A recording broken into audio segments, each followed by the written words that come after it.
chiptecno.com. Bien, ayer estuvimos en el Teatro Mandril, en el evento de los cibercirujas, versión arcade. Y por eso hoy quería invitarlo a charlar a Soldán. Él es parte de los cibercirujas, también es profesor de educación primaria, editor en la revista Replay, karateca de la patria y militante del software libre. ¿Cómo estás, Soldán? ¿Todo bien? ¿Qué tal? Todo bien, todo bien. Suena muy gracioso siempre lo de Karateka de la Patria. Sí, me encanta, yo me creo encanta. eso. Sí, es como, dentro de los superhéroes vos sos el karateca. Ponele, sí. ¿Cómo estás? ¿Todo bien? ¿La pasaste bien ayer? Todo bien. Sí, la verdad que estuvo muy lindo, pese a que llovió y que, bueno, eso siempre decís, bueno, va a venir menos gente. No, estuvo bien.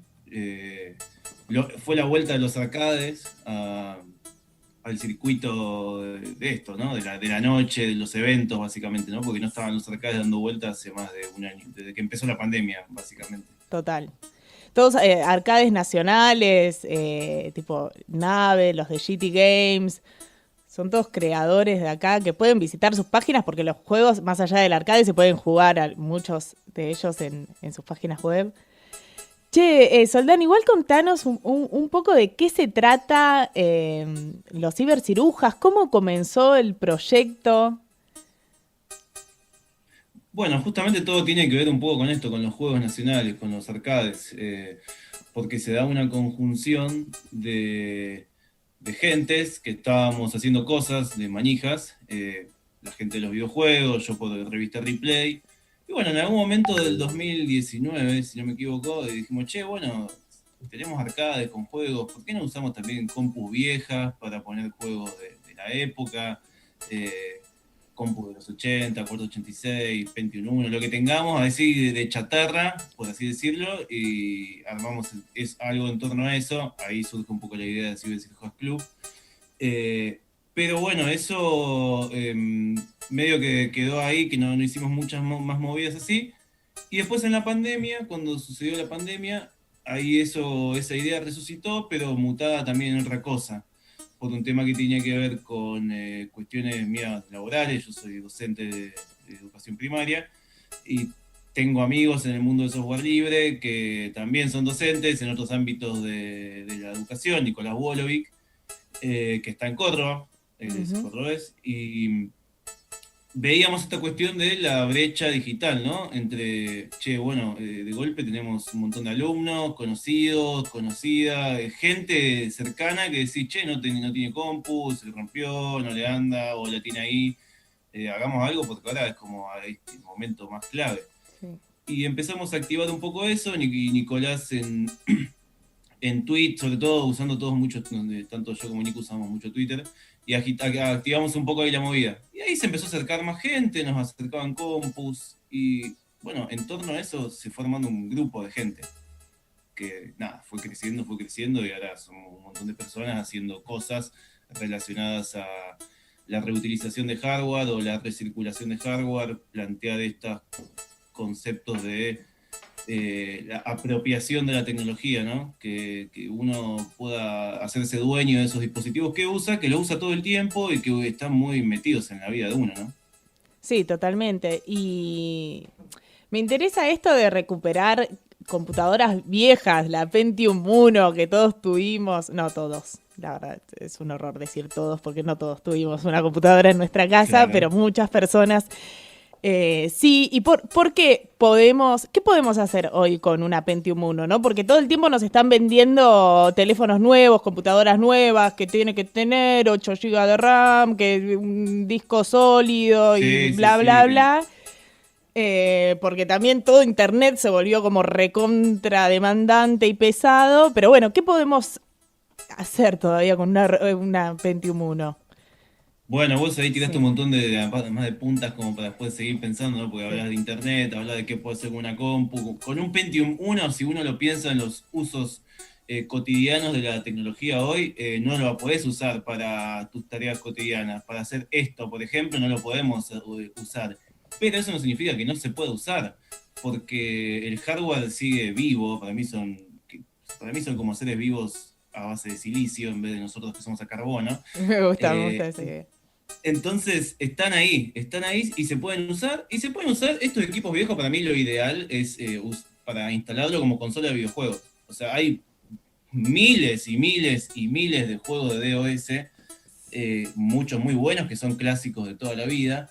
Y tener una compu seteada con esos juegos es una consola. Para mí es como una consola, pero con juegos de DOS.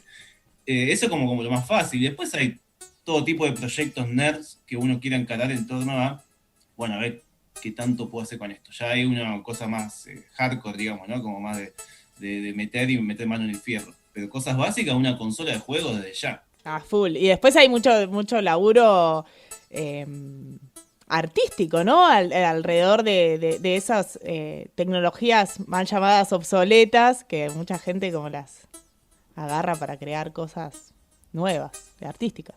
Claro, sí, bueno. eso desde ya, toda la movida, bueno, ayer se vio algo, ¿no? Sí. Con lo que es la movida de chiptune, que bueno, lo suelen mencionar por acá. Nada, todo el arte digital que a mí me gusta y que para mí es como la posta, de donde son lo que se hacen estas expresiones de este tipo de computadoras, ¿no? Porque aparte ahí nace el arte digital, para mí, mi lectura es esa, ¿no? Cuando un par de personas vieron que podían mover píxeles y hacer música, empezaron a usar las computadoras para eso, y fueron estas computadoras. Bueno, les invito a todos los que están escuchando la próxima que se sumen a los eventos de los cibercerujas, porque se ven muchas de estas expresiones artísticas. Por ejemplo, ayer Gabo, que presentó su libro, también pasa música a 8 bit con una Conectar Igualdad, que también es una computadora de recursos limitados, pero que le permite pasar música en vivo, y eso está buenísimo. Che, y estábamos hablando también que vos sos profe en una escuela primaria, y hablábamos esto de, la brecha digital, ¿no? Todos estuvimos hablando este último año y medio de pandemia sobre lo que sucedió con la educación a distancia y virtual.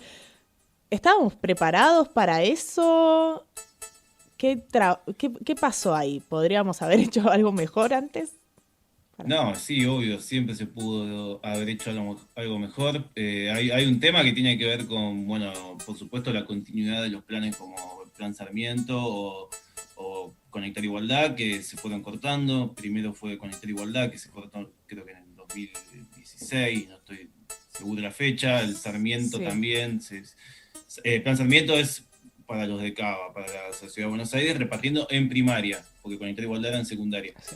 Bueno, desde ya esa brecha, ¿no? De que en un momento se deja de circular ese hardware, que igualmente ese hardware no estaba pensado para hacer videollamadas, que es lo que se impuso con la pandemia, ¿no? Claro. Pero sí estaba pensado para hacer un montón de tareas que hubieran servido. Eso por un lado, ¿no? Se dejó de repartir. Y después, no sé, hay un montón de aristas, ¿no? Porque después tenés temas de conectividad, hay lugares donde no llegan los proveedores de internet. Mismo en la capital federal tenés lugares donde en villas, o ni siquiera en villas, lugares más aledaños, que no llega o hay un solo proveedor o no hay.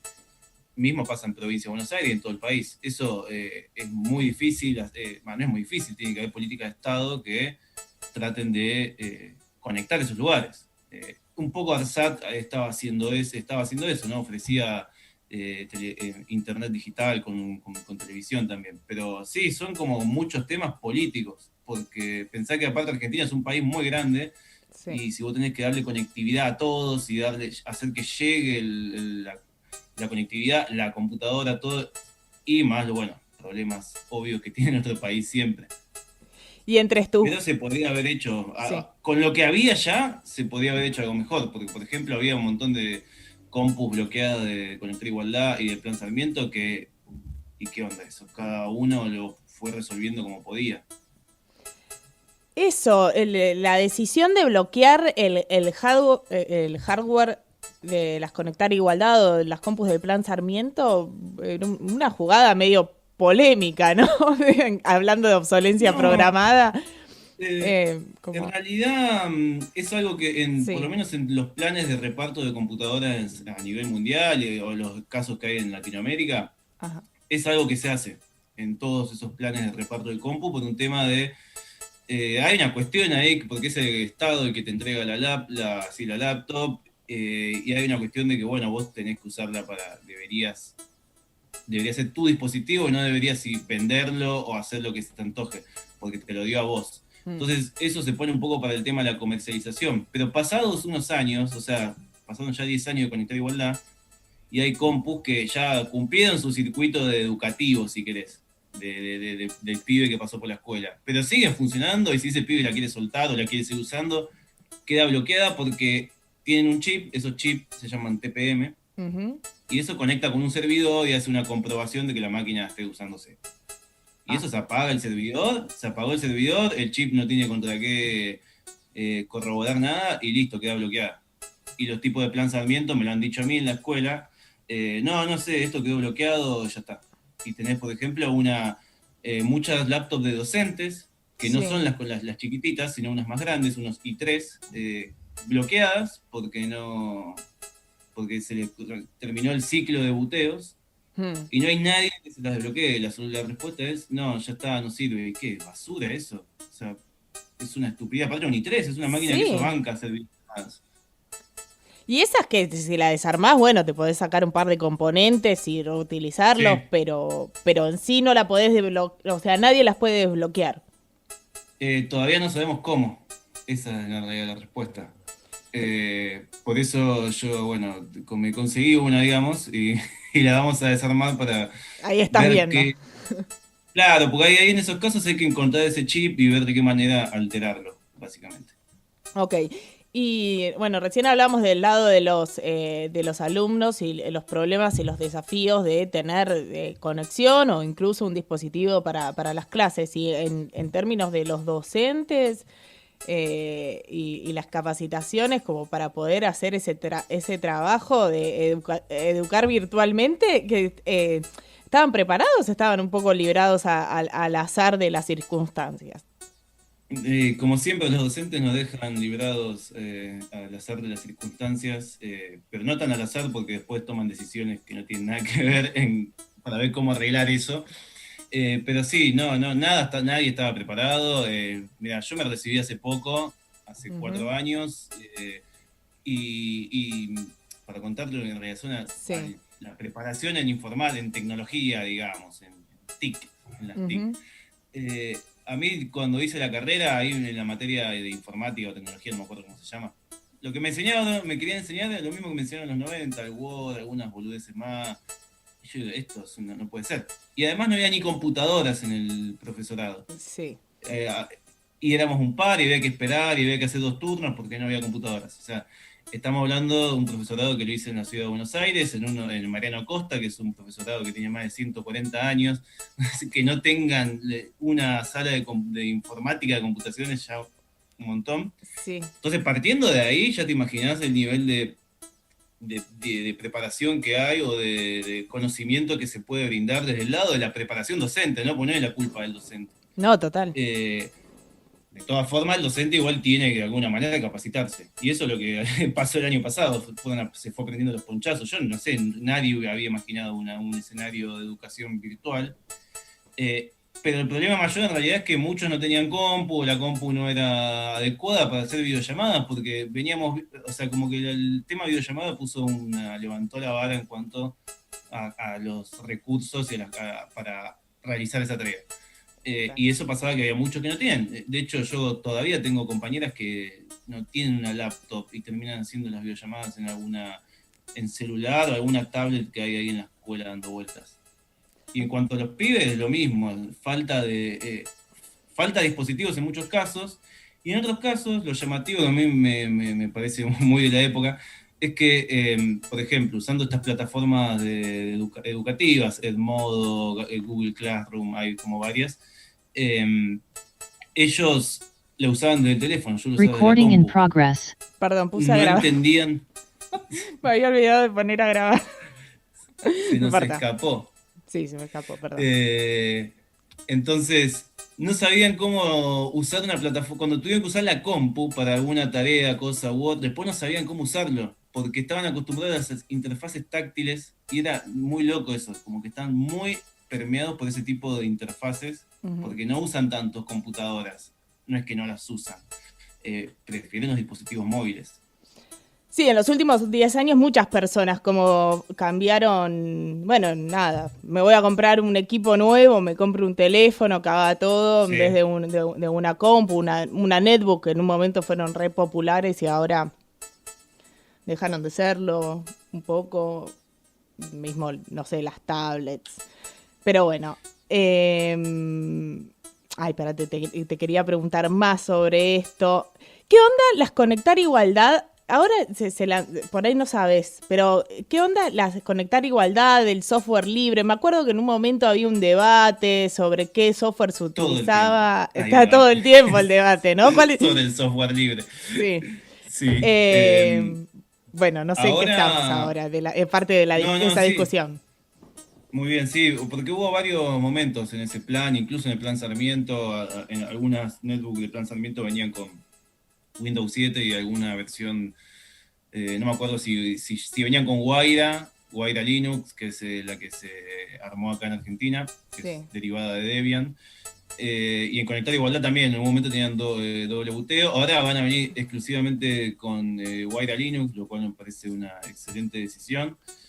Se van a repartir unas 680.000 computadoras que están bastante bien a nivel hardware para lo que se plantea y lo que se necesita hacer hoy, que eso es lo fundamental. O sea, para lo que se puede hacer hoy, alcanza y con eso va a alcanzar bastante más. A mí me parece una gran noticia que se empiece a repartir de nuevo fierros, porque básicamente es eso, son fierros que quedan después andando, como pudimos ver como sigo viendo con las Conectar Igualdad. Sí. Son máquinas que tienen 10 años y siguen andando. La mía, que en realidad era de mi hermano se recibió, terminó la secundaria, fue de las primeras camadas que le dieron, si no la primera tanda, no me acuerdo si no fue la primera tanda. Él no la usó mucho y a mí me quedó, y tiene más de 10 años esa compu y sigue andando, la uso para la escuela. Obviamente no puedo hacer videollamadas, pero puedo hacer un montón de otras cosas. Y eso creo que es algo clave que hay que empezar a pensar, ¿no? Que ¿para qué necesito el dispositivo? ¿Qué tareas tengo que hacer para ver cuál puedo usar? Para no tener que comprar algo todo el tiempo, ¿no? Total. Me acuerdo, al principio con las Conectar Igualdad también era como que creo, ¿no? Según la experiencia que he oído, como que te repartían el hardware, las computadoras, pero por ahí después en el colegio el profesor no te las dejaba usar o no había tareas muy Claro. específicas para usar con la compu y al fin y al cabo los alumnos no la terminaban usando mucho realmente en la escuela o para estudiar. Pero ahora... Pero no dejas una computadora. No deja de ser una compu eso gratis. Total. Claro, ya está. Es una computadora que tenés que te abre un mundo de posibilidades. Lo que sí, obviamente se tiene que acompañar con que haya condiciones que permitan que ese mundo de posibilidades se abra. Porque si no, ¿para qué termina usando una computadora? Para nada, o no la uso, prefiero usar el teléfono. Sí, tiene que haber un acompañamiento y para esto, ¿no? Para educar, pero que la educación en torno a la compu no sea simplemente voy a usar la compu para hacer una tarea o porque tengo una actividad que tiene que ver con... No, que sea como una puerta de entrada para entender todo lo que yo puedo obtener como autodidacta, ¿no? Todo el conocimiento, todas las cosas que... Nada, hay muchos que nos hemos criado así y la computadora te abre esas posibilidades, ¿no? Para aprender y comunicarte con gente de un montón... Nada, la internet misma.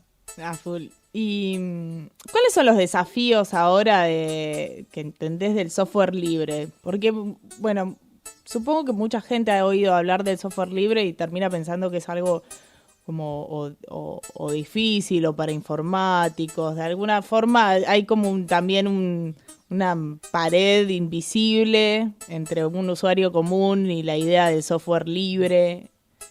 O por lo menos eso veo yo. Sí, sí. Pero... No, totalmente de acuerdo. Para mí, como siempre, uno de los grandes desafíos es salir del nicho informático. Eh, de hecho, lo bueno de cibercirujas para mí es que hay muy pocos ahí que sean del nicho informático. Y eso es fundamental porque permite llevar esto a escalarlo a otro nivel, ¿no? Pensarlo desde otro lado. Como esto que tiene que ver con la obsolescencia programada, ¿no? Es decir, che, bueno, tengo estas computadoras que tendrán 10, 12 años, pero no me andan bien. Bueno, mirá, si instalás otra cosa, vas a ver que vas a poder seguir usándola y que la vas a dar un sobreuso, o si no, se la vas a poder dar a alguien que necesite, porque eso también, de nuevo, es crucial en estos momentos donde más se necesita estar con una compu. Entonces, para mí es importante que el software libre, la comunidad, trate de bajar un poco, porque si no siempre quedan debates de nicho. Y Claro. entender que hay otras formas de llevar el evangelio del software libre, porque es una militancia, pero yo me lo tomo como una militancia, Ujú. eh, que ahora más en estos días con la cuestión de las GAFAM y todo eso tiene mucho más potencia para mí, porque las cuestiones que estamos viendo hoy del dato y todos estos debates que existen hoy en día, el software libre los tiene desde hace 20, 30 años. Entonces hay que tratar de conjugar ese acercamiento para que se entienda un poco más todo y de paso ayudar a esto, a desentramar toda esta cosa que está pasando a nivel internet con las empresas de internet, que o sea, hay que pensar un poco más en todo esto que está pasando. Claro, cuando hablamos de las GAFAM, para quienes quizás no sepan, son los gigantes tecnológicos, las empresas como Google, Amazon, Facebook, Apple y Microsoft. Por eso se llama GAFAM, por las iniciales de cada una. Y bueno, está muy puesto el ojo ahí ahora. Creo que cada vez somos más conscientes, ¿no? De que hay un uso de nuestros datos, que fue un poco ahí como escondido tras el uso gratuito de estas plataformas, pero que de a poco vamos teniendo más conciencia de Sí, que eso importa. ¿Por qué importa? yo creo que sí hay, o sea, sí hay conciencia, no sé si conciencia sería la palabra, como que está un poco en ahí el tema, ahí como muy brumoso en el aire. Eh, no hay demasiada conciencia de lo que eso acarrea y lo que estas prácticas acarrean, porque yo ahí acabo también la ligación con lo que es el cibercirujano, ¿no? Sí, Porque parte de que el ecosistema de las GAFAM, de Google, de Amazon, de Facebook, de Apple y Microsoft exista, requiere también de un constante cambio de hardware, porque en definitivas, la gran mayoría de la gente que utiliza un dispositivo, una computadora o un celular, lo utiliza para mandar un mail, mandar un WhatsApp, mandar una mensajería, y cuando empezás a ver qué aplicaciones son las que usa, seguramente sean de 3 empresas o 4, que son estas empresas. Entonces hay como toda una cosa que tiene que ver ahí con este mercado del dato funciona así. Para esto necesitamos también que los teléfonos se dejen de funcionar cada 2 o 3 años, que el ecosistema sea cada vez más cerrado y que las personas tengan cada vez menos control sobre lo que pasa en su dispositivo. Eh, ¿Por qué es importante? Porque son las empresas más grandes que hay en el mundo y influyen en todo. O sea, nunca se tuvo tanta información sobre los seres humanos, ni concentrada en tan pocas personas, ni la capacidad para poder hacer algo con esa información. Ahora hay porque existe el hardware.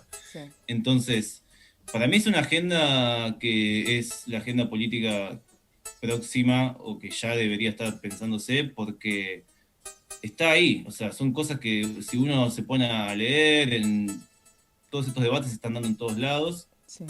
y detrás están estas empresas. Y de nuevo, estas empresas, en torno a ellas gira un montón de negocio de hardware, de negocio de software. Están todas entongadas en Están alguna. retongados. Claro, Sí. sí. Y no es una conspiración loca, o sea, porque realmente es así. ¿Por qué tenés que cambiar el teléfono cada 2 años? ¿Por qué la aplicación para hacer la misma tarea cada vez te consume más recursos? O sea, hay algo ahí que no cierra, están todos entongados, demasiado. Están rentongados. Bueno, acá algunas legislaciones en torno al uso de datos hay, pero bueno, es verdad que hay una discusión que se está dando alrededor del mundo que está bueno y está interesante. La Unión Europea son los que más avanzados están, ¿no? En términos Sí, de legislación. de legislación y de limitar un poco, bueno, lo que pueden o no estas empresas Claro, hacer. Y ahora hay una que es sobre el derecho a reparar. sí, sí. Eso eh, es es que un- tiene que ver 100% con esto, ¿no? Con los claro, cibercirujas. Pero En relación igual a lo anterior, Sí. hay muchos países que avanzan con legislaciones y después no la pueden implementar o después vienen y las empresas pagan la multa. Y ya, que es lo que suele pasar en la Unión Europea, a veces con Google, ha pasado ya, o con Mm. Facebook, que sí, está esta ley, bueno, paga la multa. ¿Qué le hace una multa a Facebook? Nada. Y en cuanto al derecho a reparar, sí, es una cosa que está hace años dando vuelta, sobre todo en Estados Unidos, como que hay una cosa más fuerte a esto, o sea, surge un poco de ahí el right to Ujú. repair.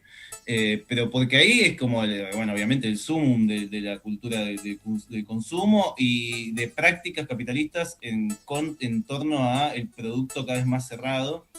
Y creo que medio que empezó con una cuestión con los tractores, Ah, mira. que se vendían tractores, los granjeros que históricamente reparaban sus propios fierros, porque están en el medio del campo, porque no puede irse a otro lado, porque lo tiene que reparar él, porque es su herramienta de trabajo. Eso, o sea, esa es como una cosa clave, ¿no? Es la herramienta de trabajo. Porque si es su herramienta de trabajo, tiene que conocerla como para poder arreglarla. Y en algún momento, no sé exactamente las fechas, empezaron a venderse tractores con cosas que tienen con software. Y cada vez con más cosas electrónicas. Los autos son así, cada vez También. tienen más partes así por software y no es que uno puede comprar la partecita y arreglarla.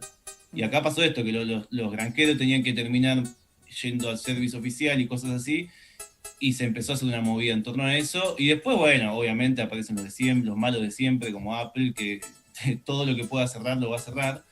Eh, y eso es, lo de Apple, bueno, nada, hay casos históricos. Yo me acuerdo, tuve un iPod Touch segunda generación, y yo decía, Sí. che, ¿por qué no tendrá Bluetooth esto? Y porque ya había Bluetooth, ¿no? Y, Sí. y sabés que 6 meses después, una actualización del sistema operativo, me apareció Bluetooth. Como que me agregó un hardware la actualización, ¿no? O sea, Ah, estaba bloqueada por software. Era una cosa tremenda. lo tenía, pero estaba bloqueado. Sí, sí, sí. Bueno, ni hablar que muchas veces eso te lo hacen, que después te sacan la edición, no sé, segunda generación 2.1 y tipo y te ponen el Bluetooth y vos te quedaste con ese con el aparato sin esa tecnología, Sí, pero sí. bueno. Tío, ¿cuáles son los planes de cibercirujas para el futuro? Ahora están recibiendo algunas donaciones bueno, de elementos, computadoras, lo pueden ver en la página de cibercirujas.club, en Instagram o también en su web. Bueno, ¿cuáles son los planes? Bueno, los planes, muchos, como siempre. La manija Es siempre es así. así. Eh, en principio estamos pensando armar algunos talleres, como para activar esa cuestión que siempre también fue un poco lo iniciático de esto, que tiene que ver con el derecho a reparar, ¿no? Aprender sobre tu dispositivo, apropiate de esto, vení y aprendé colectivamente, porque también lo lindo de esto es que es una experiencia así, de colectiva, donde, bueno, cada uno va y aporta desde donde puede aportar, pero hay una cuestión que tiene que ver con esto, con los fierros. Y Sí. siempre era el taller es pensar un poco eso, y en base a aprovechar que hemos recibido como 5 laptops, gracias por la que nos dejaste. Y aprovechar de eso también para, bueno, tenemos estas compus, vengan, vamos a aprender cómo desarmarlas, vamos a aprender cómo instalarle un Linux, algo, y eso como algo ahí que ya estamos charlando. Y después, bueno, ver de seguir haciendo eventos, contactando con comunidades, bueno, ya creo que lo ha dicho Sofi también ayer, nosotros siempre estamos laburando a veces con la Mucha Celi, con Transistemas, Sí. con quien sea, igual que nada, se nos acerque y nosotros podamos ayudar, colaborar y construir algo, porque lo interesante de esto es ir construyendo lazos, redes de contactos, para, para así poder llegar y ver quién necesita algo, quién tiene ganas de aprender, porque también hay un poco de eso. Hicimos un evento en el parque de la estación, Ujú. al aire libre, eso estuvo excelente, y ahí se acercaba gente random que venía y podía decir, mirá, se queda mirando, o quería ver, che, yo te dejé esto, quiero ver cómo lo desarmo. Nada, seguir con esa lógica ahí de tallerismo y fierros y computadoras viejas. No, me encanta el laburo que están haciendo y también me gusta mucho la idea esa de hackear el sistema, que no solo hackear es estar así metiendo código en una computadora, sino también cambiar la lógica o ideología de mercado detrás de las tecnologías. Y eso lo podemos hacer como simples usuarios, no hace falta ni saber programar, ni ser ingeniero en sistemas, ni Claro, sí. electromecánico, digamos. Sí, eso es la idea también, ¿no? De sacar el miedo, porque si tenés miedo no vas a mandarte nunca a aprender. Y esto que decís vos, hackear es agarrar y meter mano, y para eso no hay que ser un científico loco ni nada. Hay que tener ganas de aprender nada más, que es lo crucial. Total. Che, y hablemos ya que en un principio hablamos de que los cibercirujas surgieron en parte de esto, el mundo de de los arcades nacionales y hacer jueguitos y todo en parte gracias a la revista Ripley, que yo la conocí hace poco, debo admitir, y me compré un par de ejemplares para chusmearla y está bárbara la revista. Eh, Sale cada 2 meses. Es de cultura Así es. arcade y retro gamer, ¿no? En general. Es todo eso y más, diría yo. Y me da Contame. esto de que la conociste hace poco, me da pie también para mencionar que ahora estamos por cumplir 5 años. 5 años ya. Sí, no se puede creer. Pero sí, Revista Ripley es una publicación bimestral, en una época donde no sé cuántas revistas con publicaciones bimestrales así independientes siguen dando vueltas por ahí. Y básicamente es una revista que tiene que ver con la cultura de los 8 y 16 bits y algunos bits más, podemos sumar algunos más, no tenemos problema. Y nos gusta hablar de esto, ¿no? De los juegos. Ah, y esa es mi tapa, una de mis favoritas, la Es de muy SimCity. linda. Sí, sí, El la armé, SimCity, alto varias, juego. sí, sí, varias capturas de pantalla, nada, peleas internas, no me querían aceptar esa tapa, no, gente muy, muy del mal había, ¿Cómo se no ve? querían aceptar. No, no, no, viste, a veces son divertidas las reuniones. Pero bueno, hablamos de los juegos viejos, de sus historias, pero Sí. también hace bastantes años ya nos empezamos a enfocar un poco en contar un poco la historia del videojuego y la informática en nuestro país, eh, recuperando testimonios, yendo a entrevistar gente, buscando juegos, buscando hardware. Hicimos un poco como una especie de retroperiodismo local. Muy bien. Así que Replay también es en cierto sentido como una revista de divulgación histórica del videojuego local. Qué bueno, me encanta. Divulgación del videojuego local. Histórico y actual también. Hacen coberturas de, no sé, vi que en una cubrían el torneo de Nave Arcade, que es un videojuego dentro de todo nuevo, pero con una estética así de... ¿Qué es? 8 bits, ¿no? 16 bits. Sí, tiene Un arcade. Pixel tiene art. ese pixel, claro. Sí, no, hablamos, o sea, por supuesto que hablamos como de lo nuevo, de lo actual, en términos de replay, ¿no? Que es buscar este Sí. tipo de desarrollo. No vamos a estar, no vas a buscar una nota sobre Fortnite porque no va a haber, ni del último GTA porque probablemente no haya, pero Ujú. sí cosas nuevas o juegos independientes que tengan esa estética que nos gusta, que tiene que ver, bueno, todo tiene que ver con todo, ¿no? Ciberciruja con las compus viejas, replay con un poco de los juegos. Ah, fue. Sí, es un poco esa estética y esa época. Che, y es una buena época igual para ser retro gamer, ¿no? Para ser un adulto ahora que creció en los 80s, 90s jugando eh, en Sacoa y de repente se empezaron a ver cada vez más máquinas. Por lo menos acá en, ¿no? Lo que es Capital y Gran Buenos Aires. Hay muchos bares que empezaron a incorporar viejas máquinas de arcades, como recuperándolas. Sí, sí, yo creo que, a ver, sí, no creo que pase solo en Buenos Aires, esto de los bares con arcades y cosas así. Sí es cierto que en los últimos 10 años Ujú. los desarrollos de arcades independientes acá han crecido, o sea, de haber uno, ponerle hace 10 años, ahora tenés como 15. Sí. Entonces se han hecho un montón de máquinas, y eso está buenísimo porque nada, hay más juegos. Es algo que se da acá en Buenos Aires, aunque hay pibes que han hecho, están en otras partes Obvio. del país.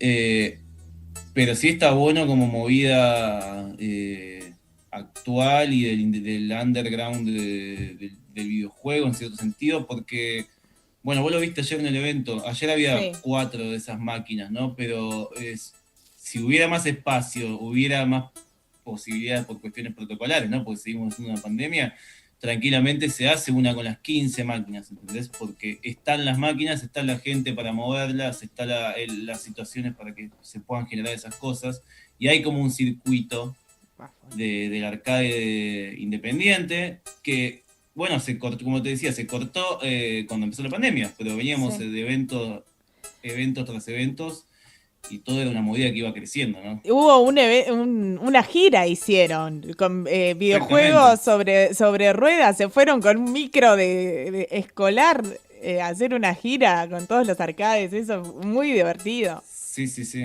Sí, sí, bueno, veníamos de esa ola, ¿entendés? Estamos como, bien, estamos haciendo un montón de cosas, está saliendo, se está moviendo, estamos moviendo los juegos, y bueno, pasó lo que pasó, ¿no? El COVID. El último Bueno. evento había sido en Tecnópolis en el 2020, tipo el última semana, último día de febrero, era una cosa así, que estaban todas las máquinas, era nada, hermoso. Qué bueno, qué bueno. Bueno, ojalá que esto pase en algún momento pronto y podamos volver a A mucharnos fichinear. en lugares Sí. y fichinear así, tipo, no sé. No, igual no hace falta mucharnos, ¿no? Porque ayer como que Yo sí estaba quiero volver a espectacular. mucharme. No, Sí, pero igual bien, ayer está estaba bien, bien, bien. ayer estuvo El bárbaro. espíritu. Había espacio y estaba todo. Estaba Pero ideal la sí, noche. Salvo por la sería interesante. lluvia, pero tipo, estaba bien. Pero está así, igual pienso lo de las fiestas chiptune, las últimas que hubo. La última que hubo fue también un amuchamiento que tiene esa mística también, que ya medio que ya no va a existir más, me parece. Claro. Che, bueno, revista Replay la pueden conseguir, pueden suscribirse, sale cada 2 meses, te lleva a tu hogar. Eh, Está muy buena para conocer la historia de los fichines locales y volver a jugar a esos viejos juegos que jugábamos de pibitos y que ahora las podés jugar, recuperar jugarlos en una Pentium 1, por ejemplo, gracias a los cibercirujas. Sí, totalmente. Che, Soldán, muchas gracias por pasar, por ponerte el chip, por contarnos esta experiencia. Gracias por el trabajo que están haciendo también. Y nada, seguimos en contacto. Estoy atrás de lo que hacen porque me gusta mucho.